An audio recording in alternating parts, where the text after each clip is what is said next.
Hello everyone, welcome to BM education. চলে এসেছি আরও একটি নতুন মক টেস্টের ভিডিও নিয়ে। আজকের মক টেস্টের বিষয় হলো ইন্ডিয়ান ইকোনমি। আগের মক টেস্টের ভিডিওটায় আমরা ভারতের সংবিধান থেকে 30টি প্রশ্ন নিয়ে আলোচনা করেছিলাম। আজকের ভিডিওতে ইন্ডিয়ান ইকোনমি থেকে 30টি মোস্ট ইম্পর্ট্যান্ট প্রশ্ন নিয়ে আলোচনা করব। তো চলো শুরু করে দিই আজকের মক টেস্ট। আজকের মক টেস্টের প্রথম প্রশ্ন, ইউএনডিপি অর্থাৎ ইউনাইটেড নেশনস ডেভেলপমেন্ট প্রোগ্রাম কোন বছর থেকে বিভিন্ন দেশের মানব উন্নয়ন সূচক প্রকাশ করা শুরু করেছিল? তাহলে মানব উন্নয়ন সূচক বা এইচডিআই যেটাকে বলা হয়, হিউম্যান ডেভেলপমেন্ট ইন্ডেক্স, ইউএনডিপি সেই এইচডিআই প্রকাশ করা শুরু করেছিল 1990 সাল থেকে। অপশন এ হয়ে যাবে 1 নম্বর প্রশ্নের সঠিক উত্তর। পরবর্তী প্রশ্ন, কোন পঞ্চবার্ষিকী পরিকল্পনায় কৃষি ও শিল্পকে সমান? এই ভিডিওটি স্পন্সর করেছে আনএকাডেমি। আনএকাডেমিতে হতে চলেছে প্রাইস হাইক। আনএকাডেমির প্রত্যেকটা ব্যাচ টেস্ট সিরিজ কম্বো সাবস্ক্রিপশনকে আগের দামে পেতে অবশ্যই আজই জয়েন করো আনএকাডেমি, এবং প্রত্যেকটি প্রাইসের ওপর এক্সট্রা 10% ডিসকাউন্ট পাওয়ার জন্য ইউজ করো আমাদের কোড BME 2022। BME 2022 কোডটি ইউজ করো এবং পেয়ে যাও আনএকাডেমির প্রত্যেকটি ব্যাচ টেস্ট সিরিজ কম্বো সাবস্ক্রিপশনের ওপর 10% অফ। আনএকাডেমি তোমাদের জন্য নিয়ে আসছে প্রচুর নতুন নতুন ব্যাচ, যেমন conquer 60 days fast track course on WBCS prelims 2022, আগমন ফাউন্ডেশন ব্যাচ যেটা WBCS প্রিলিমস এবং মেইনস 2023-এর জন্য। এছাড়াও রয়েছে দেখো আনএকাডেমি তোমাদের পুরো এপ্রিল মাসের ক্যালেন্ডার প্রকাশ করে দিয়েছে, যেখানে WBPSC general combined exam, WBP SSC railways এবং ব্যাংকিংয়ের জন্য আসতে চলেছে প্রচুর টেস্ট সিরিজ। এছাড়াও প্রচুর নতুন নতুন ব্যাচ আসতে চলেছে আনএকাডেমিতে তোমাদের জন্য। প্রত্যেকটি সাবস্ক্রিপশন প্ল্যানের ওপর যদি পেতে চাও 10% অফ, তো ইউজ করো আমাদের কোড BME 2022 এবং পেয়ে যাও তোমরা 3 মাস, 6 মাস, 12 মাস, 24 মাস যেই কোর্সই নাও না কেন প্রত্যেকটার ওপর পাও তোমরা 10% অফ। এছাড়াও প্রত্যেকটি স্টুডেন্টকে বলবো আনএকাডেমির এপ্রিলে হতে চলেছে প্রচুর test series. Free mock test তোমাদের জন্য হতে চলেছে WBP জেনারেল কম্বাইন্ড এক্সামের জন্য, WBPSC SSC রেলওয়েজ ব্যাংকিং সব কিছুর জন্য হতে চলেছে এপ্রিল মাসে তোমাদের জন্য ফ্রি মক টেস্ট। তো অবশ্যই প্রত্যেকে আজই জয়েন করো আনএকাডেমি এবং ইউজ করো আমাদের কোড BME 2022 আর পেয়ে যাও 10% অফ। গুরুত্ব দেওয়া হয়, কৃষি ও শিল্পকে সমান গুরুত্ব দেওয়া হয়েছিল তৃতীয় পঞ্চবার্ষিকী পরিকল্পনায়। অপশন সি হবে 2 নম্বর প্রশ্নের সঠিক উত্তর। পরবর্তী প্রশ্ন, ভারতে প্রথম কবে 14টি দেশীয় বাণিজ্যিক ব্যাংকের জাতীয়করণ করা হয়? 14টি দেশীয় বাণিজ্যিক ব্যাংকের জাতীয়করণ করা হয়েছিল অপশন বি 1969 খ্রিস্টাব্দে।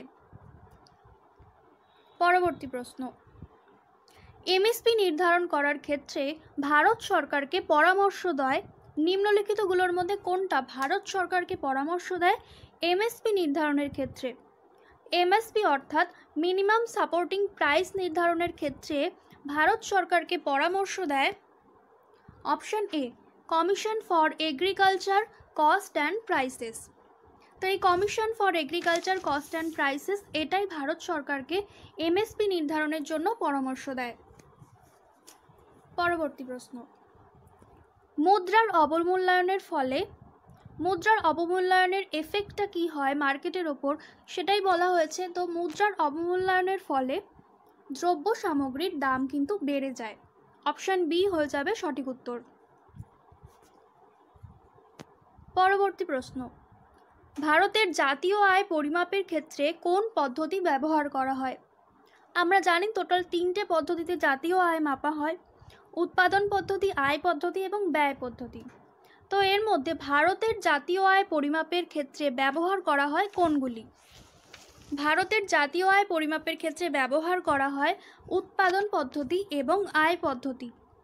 উৎপাদন পদ্ধতি অর্থাৎ প্রোডাকশন মেথড এবং আয় পদ্ধতি অর্থাৎ ইনকাম মেথড, এই দুটো ব্যবহার করা হয় ভারতের জাতীয় আয় পরিমাপের ক্ষেত্রে। তো অপশন ডি হয়ে যাবে 6 নম্বর প্রশ্নের সঠিক উত্তর। পরবর্তী প্রশ্ন, ভারতের জাতীয় আয় পরিমাপ করে কোন সংস্থা? ভারতের জাতীয় আয় পরিমাপ করে? Option A CSO. সিএসওর পুরো কথাটা হলো সেন্ট্রাল স্ট্যাটিস্টিক্যাল অর্গানাইজেশন, যারা ভারতের জাতীয় আয় পরিমাপ করে। পরবর্তী প্রশ্ন, ভারতে প্রথম কোন পঞ্চবার্ষিকী পরিকল্পনায় কৃষিক্ষেত্রে বৃদ্ধির হার ঋণাত্মক ছিল? কৃষিক্ষেত্রে বৃদ্ধির হার ঋণাত্মক ছিল অপশন সি তৃতীয় পঞ্চবার্ষিকী পরিকল্পনায়। কারণ আমরা জানি এই সময় দুটো যুদ্ধ হয়েছিল, ভারত পাকিস্তান যুদ্ধ, ভারত চীন যুদ্ধ হয়েছিল এই তৃতীয় পঞ্চবার্ষিকী পরিকল্পনার সময়। তো এই সময়ে কৃষিক্ষেত্রে বৃদ্ধির হার ছিল ঋণাত্মক, অর্থাৎ নেগেটিভ। পরবর্তী প্রশ্ন, আয়কর হলো, আয়কর অর্থাৎ ইনকাম ট্যাক্সটা কি? প্রত্যক্ষ কর। অপশন এ হয়ে যাবে সঠিক উত্তর। আয়কর হলো এক ধরনের প্রত্যক্ষ কর। প্রত্যক্ষ কর বলতে বলা হয়েছে ডাইরেক্ট ট্যাক্স। সম্পত্তির করও কিন্তু এক ধরনের প্রত্যক্ষ কর। তো আয়কর, সম্পত্তি কর দুটোই কিন্তু প্রত্যক্ষ কর। পরবর্তী প্রশ্ন, নিম্নলিখিত কোন কর আরোপ, ভোগ ও সংগ্রহ করে কেন্দ্র? অর্থাৎ কেন্দ্রের হাতে এই দায়িত্বটা দেওয়া হয়েছে যে কোনো কর আরোপ করা, ভোগ এবং সংগ্রহ। তো এর মধ্যে কোন করটা হবে সেটা? অপশান তিনটেই সঠিক উত্তর রয়েছে। অপশান ডি হয়ে যাবে রাইট আনসার। কারণ কর্পোরেশন কর, আমদানি রপ্তানি কর, আয়করের ওপর সারচার্জ, এই তিনটেই আরোপ, ভোগ এবং সংগ্রহ, তিনটি দায়িত্বই অর্পিত হয়েছে কেন্দ্রের ওপর। তো অপশান ডি হয়ে যাবে সঠিক উত্তর। পরবর্তী প্রশ্ন, সমষ্টিবাচক অর্থনীতির উদাহরণ হলো? এটার উত্তর জানার আগে আমাদের জানতে হবে সমষ্টিবাচক অর্থনীতিটা কি। সমষ্টিবাচক অর্থনীতি বলতে বোঝায় ইকোনমিক্সের এমন একটা শাখা যেখানে অর্থনীতির সামগ্রিক বিস্তার নিয়ে আলোচনা করা হয়, যেটাকে বলা হয় ম্যাক্রো ইকোনমিক্স। সমষ্টিবাচক অর্থনীতি বা ম্যাক্রো ইকোনমিক্সের মধ্যে পড়ে জাতীয় আয়, জাতীয় নিয়োগ, শ্রমের বাজার, এই তিনটেই পড়ে সমষ্টিবাচক অর্থনীতির মধ্যে। তার সাথে সাথে কোনো দেশের দ্রব্যের বাজার, অর্থের বাজারের সামগ্রিক যোগান, চাহিদা, এই সমস্ত কিছুই কিন্তু পড়ছে সমষ্টিবাচক অর্থনীতির মধ্যে। তো অপশান এটা কোনটা সঠিক হবে? অপশান ডি হয়ে যাবে সঠিক উত্তর। পরবর্তী প্রশ্ন, 12 নম্বর প্রশ্ন, ভারতে বেকারত্ব ঘনীভূত হয়ে আছে কোন ক্ষেত্রে? জানতে চেয়েছে বেকারত্ব ঘনীভূত হয়ে আছে। তো এখানে সঠিক উত্তর হয়ে যাবে অপশন সি, সংগঠিত এবং অসংগঠিত উভয় ক্ষেত্রেই কিন্তু বেকারত্ব ঘনীভূত হয়ে রয়েছে। তো 12 নম্বর প্রশ্নের সঠিক উত্তর হয়ে যাবে অপশন সি। পরের প্রশ্ন, যদি কর্মক্ষেত্রে নির্দিষ্ট সময় ছাড়া বাকি সময় শ্রমিকদের কোনো কাজ না থাকে, এই অবস্থাকে কি বলা হয়? এই অবস্থাকে বলা হয় মৌসুমি বেকারত্ব, অর্থাৎ সিজনাল আনএমপ্লয়মেন্ট বলা হয় যদি একটা নির্দিষ্ট সময় ছাড়া শ্রমিকদের বছরের বাকি সময়টাতে কোনো কাজ না থাকে, সেটাকে বলা হচ্ছে মৌসুমি বেকারত্ব। পরের প্রশ্ন, এনএসএসওর পুরো নাম কি? এনএসএসওর পুরো নাম হলো National Sample Survey Organisation. Option B হয়ে যাবে সঠিক উত্তর। তো 14 নম্বর প্রশ্নের সঠিক উত্তর হয়ে যাবে অপশন বি। পরের প্রশ্ন, হেড কাউন্ট রেশিও বা HCR ভারতে বহুলভাবে ব্যবহৃত হয় নিচের কোনটি পরিমাপের ক্ষেত্রে? HCRকে ব্যবহার করা হয় দারিদ্র্য পরিমাপের ক্ষেত্রে। অপশন এ হয়ে যাবে 15 নম্বর প্রশ্নের সঠিক উত্তর। পরের প্রশ্ন, স্থূল জাতীয় আয় থেকে অবচয় বাদ দিয়ে পাওয়া যায় স্থূল জাতীয় আয় বা গ্রস ন্যাশনাল প্রোডাক্ট ইনকাম থেকে যদি আমরা ডেপ্রিসিয়েশনটাকে বাদ দিই, গ্রস ন্যাশনাল ইনকাম বা GNI থেকে যদি আমরা ডেপ্রিসিয়েশনকে বাদ দিই, তাহলে আমরা পেয়ে যাব নিট ন্যাশনাল ইনকাম, অর্থাৎ নিট জাতীয় আয় আমরা পেয়ে যাব যদি আমরা GNI থেকে ডেপ্রিসিয়েশনটা বাদ দিই, তাহলে আমরা পেয়ে যাব নিট জাতীয় আয়। 16 নম্বর প্রশ্নের সঠিক উত্তর হবে অপশন সি। পরের প্রশ্ন, 1 টাকার নোটে কার স্বাক্ষর থাকে? 1 টাকার নোটে স্বাক্ষর থাকে অর্থ সচিবের। তাছাড়া বাকি সমস্ত নোট স্বাক্ষর থাকে কিন্তু RBI এর গভর্নরে। শুধুমাত্র 1 টাকার নোট এবং যে সমস্ত খুচরো যে সমস্ত কয়েনগুলো থাকে সেগুলো বাদ দিয়ে বাকি সমস্ততে কিন্তু আরবিআইয়ের গভর্নরের সই করা থাকে, কিন্তু শুধু 1 টাকার নোটে থাকে হচ্ছে অর্থ সচিবের সই। তো 17 নম্বর প্রশ্নের সঠিক উত্তর হয়ে যাবে অপশান ডি। পরের প্রশ্ন, ভারতের সবচেয়ে প্রাচীন স্টক এক্সচেঞ্জ কোনটি? ভারতের সবচেয়ে প্রাচীন স্টক এক্সচেঞ্জ হলো অপশান সি বিএসই। বিএসই অর্থাৎ বম্বে স্টক এক্সচেঞ্জ হলো ভারতের সবথেকে প্রাচীন স্টক এক্সচেঞ্জ। পরবর্তী প্রশ্ন, M1 এর মধ্যে পড়ে অর্থকে 4টি ভাগে ভাগ করা হয়েছে, 4টি সংকেতের মাধ্যমে অর্থকে বোঝানো হয়। তো তার মধ্যে M1 মানি যেটা হয় তার মধ্যে কি কি পড়ে? তো অপশন ডি হয়ে যাবে এখানে সঠিক উত্তর। এর মধ্যে সবকটি হলো M1 মানির মধ্যে পড়ে। যেমন হলো জনসাধারণের নিকট কাগজি নোট, ব্যাংকের কাছে মোট চাহিদা আমানত, আরবিআইয়ের নিকট অন্যান্য আমানত, এই সমস্ত কিছুই পড়ছে M1 মানির মধ্যে। M1 মানিটা হলো আরবিআই অর্থের যোগান বোঝানোর জন্য যে 4টে সংকেত ব্যবহার করে সেটাই বলছে M1। তো এই M1 এর মধ্যে কি পড়ছে? জনসাধারণের নিকট কাগজি নোট, ব্যাংকের কাছে মোট চাহিদা আমানত, আরবিআইয়ের নিকট আমানত, এই সব কিছুই পড়ছে M1 মানির মধ্যে। পরের প্রশ্ন, ভারতে আরবিআই ও এসবিআইয়ের চেক নিচের কোন সংস্থা ছাপে? আরবিআই এবং এসবিআইয়ের চেক ছাপার দায়িত্ব রয়েছে সিকিউরিটি প্রেস, নাসিক।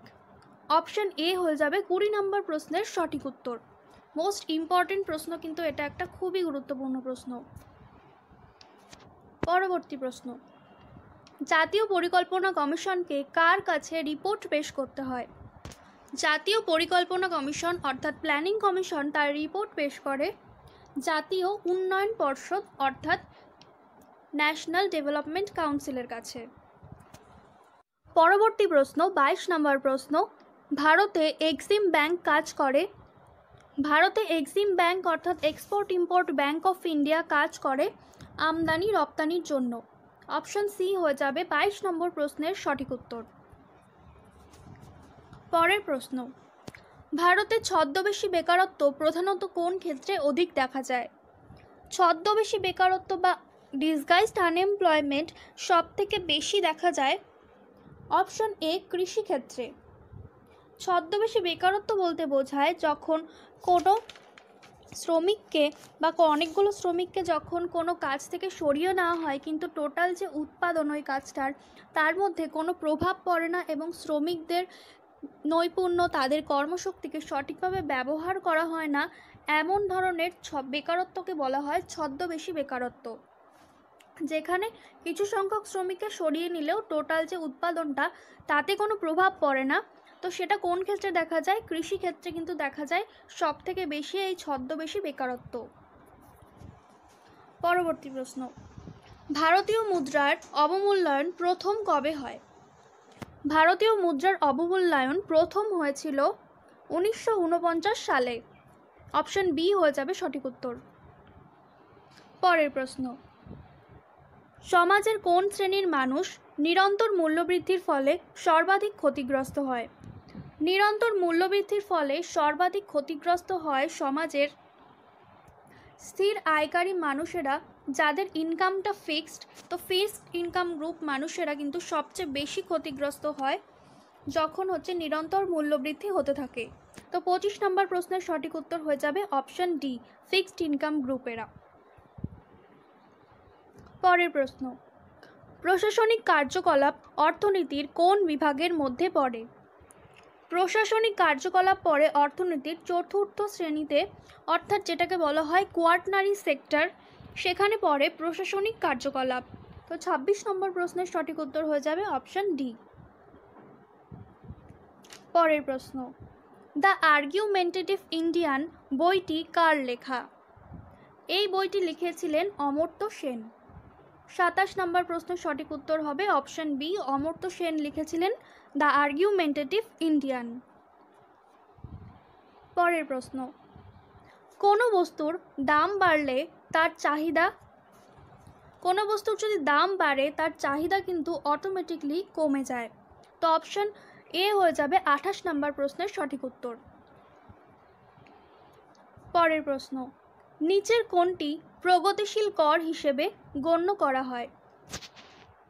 প্রগতিশীল কর বলতে বোঝায় যখন আয়ের সীমা বা ভিত্তিমূল্য বা বেস প্রাইসটার সাথে সাথে কিন্তু করটা যখন বাড়তে থাকে সেটাকে বলা হয় প্রগতিশীল কর বা প্রোগ্রেসিভ ট্যাক্স, যেখানে বেস প্রাইসের সাথে সাথে কিন্তু ট্যাক্সের পরিমাণটাও অটোমেটিকলি বাড়তে থাকে। তো এই প্রোগ্রেসিভ করের মধ্যে পড়ছে অপশন বি আয়কর। ইনকাম ট্যাক্স হলো একটা প্রোগ্রেসিভ ট্যাক্স। অপশন বি হয়ে যাবে 29 নম্বর প্রশ্নের সঠিক উত্তর। লাস্ট প্রশ্ন, 30 নম্বর প্রশ্ন, ধূসর বিপ্লব কিসের সাথে যুক্ত? ধূসর বিপ্লব যুক্ত অপশন সি, সারের সাথে যুক্ত হচ্ছে ধূসর বিপ্লব। তো লাস্ট প্রশ্নের সঠিক উত্তর হয়ে যাবে অপশন সি। তো বন্ধুরা, এই ছিল ইন্ডিয়ান ইকোনমির 30টি গুরুত্বপূর্ণ প্রশ্ন। আরও অন্যান্য সাবজেক্টের ওপর মক টেস্টের ভিডিওর জন্য ভিডিওটাতে একটা লাইক করে দাও এবং শেয়ার করে দাও তোমার সব বন্ধুদের মাঝে। সরকারি চাকরির আরও অন্যান্য গুরুত্বপূর্ণ নিউজের জন্য সাবস্ক্রাইব করে রাখো বিএম এডুকেশন। ভিডিওটা শেষ পর্যন্ত দেখার জন্য থ্যাংক ইউ।